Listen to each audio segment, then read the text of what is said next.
मर्यादा पुरुषोत्तम हैं, उनके नाम के आड़ में कोई अगर उनकी ऊपर चढ़ावे, कोई चढ़ाए या पैसा कोई दान करे और दान का पैसा लूट ले जाए, कूट खा जाए, वो मोहम्मद गजनी का औलाद हो सकता है। गजनी ने क्या किया है? देश के मंदिरों को लूटा है ना। उससे अलग क्यों जाना चाहते हैं आप? वो गजनी क्यों नहीं कहते हैं? आक्रांता है। हमारे प्रभु का ऊपर चढ़ावा चढ़ेगा, कोई खा जाएगा, चाहे कोई भी व्यक्ति हो।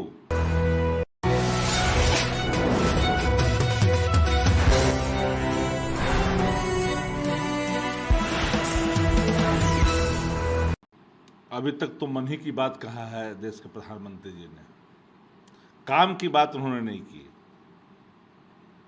काश अगर काम की बात देश के प्रधानमंत्री किए होते तो देश की स्थिति इतनी नाजुक नहीं होती, अर्थव्यवस्था तार तार नहीं होता, 205 लाख करोड़ के कर्ज में भारत नहीं जाता, संवैधानिक संस्थाएं कराहती नहीं, लोकतंत्र की मर्यादाएं नहीं टूटती।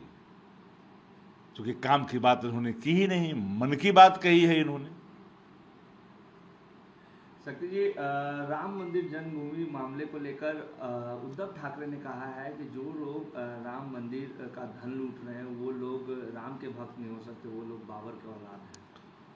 भगवान राम जो मर्यादा पुरुषोत्तम हैं, उनके नाम के आड़ में कोई अगर उनकी ऊपर चढ़ावे, कोई चढ़ाए या पैसा कोई दान करे और दान का पैसा लूट ले जाए, कूट खा जाए, वो मोहम्मद गजनी का औलाद हो सकता है।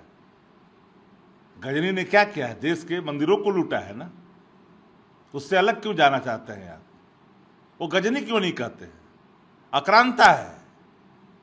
हमारे प्रभु का ऊपर चढ़ावा चढ़ेगा, कोई खा जाएगा, चाहे कोई भी व्यक्ति हो, किसी पार्टी से रिश्ता रखता हो। अगर इस तरह के पाप में वो शामिल है तो मोहम्मद गजनी का औलाद है।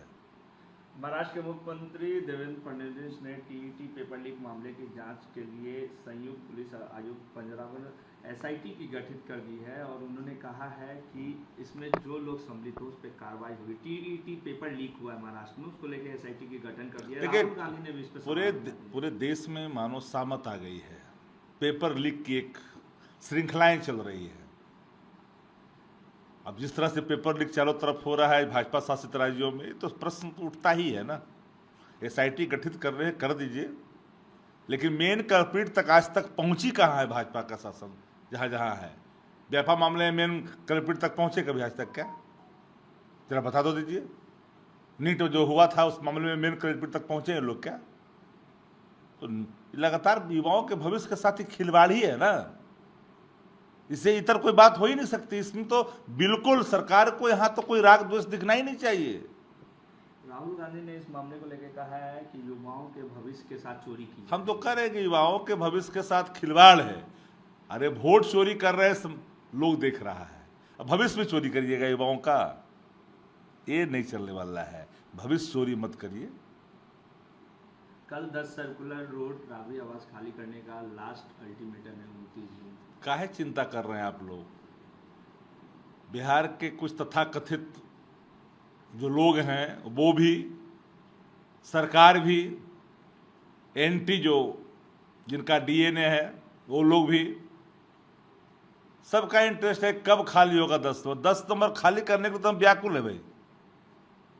अब चेकलिस्ट बना के दो ना, क्या क्या दिए थे, क्यों शर्मा रहा है? अरे जब हम उसमें प्रवेश किए थे क्या आपने दिया था, क्या आपने करवाया है? लिख के तो दो ताकि मैं उससे ज्यादा छोड़ के जाऊं। तो टोटी मंगरा चोरी करने वाले भारतीय जनता पार्टी न जाने क्या क्या आरोप लगा दे। हम कोई ऐसी बात नहीं करना चाहते। हम 2 मिनट में लात मारने को तैयार हैं। आपने जबरन ना खाली कराया है, बलात् ना, अधिकार का दुरुपयोग किया है ना।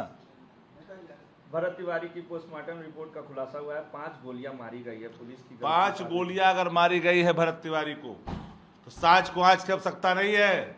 जो लोग कह रहे थे कि इतने कम गोली लगी है, जरा पूछिए उनसे। ईसा फाउंडेशन को बांस घाट दे दिया गया है 1 रुपये लिए। 1 रुपया पर ईसा फाउंडेशन को आपने दे दिया। बांस घाट का 89 करोड़ से अधिक की लागत से जो बना, 300 रुपया में जलता था लाश, अब 3500 रुपया में जलेगा। अरे लाश से ही पैसा लेने वाले को शर्म आनी चाहिए। जो मृत आत्मा है उससे भी टैक्स वसूलना चाहते हो। चुल्लू भर पानी में डूब मरना चाहिए।